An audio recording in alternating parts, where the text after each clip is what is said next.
ಸದ್ಯ ಪ್ರತಿಭಟನಾ ಸ್ಥಳಕ್ಕೆ ಬಿಜೆಪಿ ಅಧ್ಯಕ್ಷ ವಿಜೇಂದ್ರ ಬಂದಿದ್ದಾರೆ. ಒಳ ಮೀಸಲಾತಿಯಲ್ಲಿ ಅನ್ಯಾಯ ಆರೋಪ ಖಂಡಿಸಿ ಸರ್ಕಾರದ ವಿರುದ್ಧ ಬೆಂಗಳೂರಿನ ಫ್ರೀಡಂ ಪಾರ್ಕ್ನಲ್ಲಿ ಬೃಹತ್ ಪ್ರತಿಭಟನೆ ನಡೀತಾ ಇದೆ.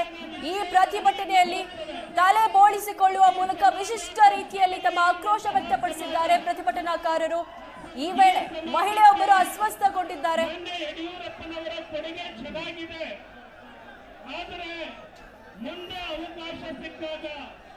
ಈ ಕಾಂಗ್ರೆಸ್ ಸರ್ಕಾರ ಏನು ಸಮುದಾಯಕ್ಕೆ ಅನ್ಯಾಯ ಮಾಡಿದೆ, ತಮ್ಮ ನೇತೃತ್ವದಲ್ಲಿ ಇದನ್ನ ನ್ಯಾಯಪಡಿಸಬೇಕು ಅನ್ನುವಂತಹ ವಿನಂತಿಯನ್ನ ಮಾಡ್ತಾ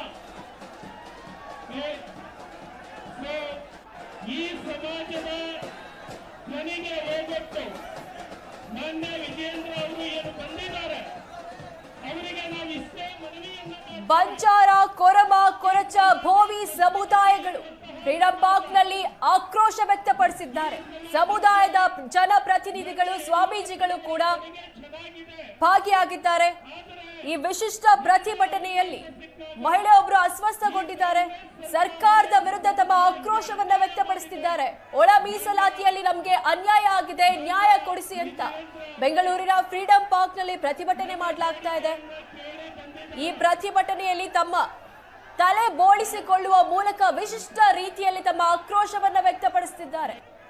ಸಿಎಂ ಸಿದ್ದರಾಮಯ್ಯ, ಡಿಸಿಎಂ ಡಿಕೆ ಶಿವಕುಮಾರ್ ವಿರುದ್ಧ ತಮ್ಮ ಒಳ ಮೀಸಲಾತಿ ಅನ್ಯಾಯದ ವಿರುದ್ಧ ಆಕ್ರೋಶ ವ್ಯಕ್ತಪಡಿಸುತ್ತಿದ್ದಾರೆ.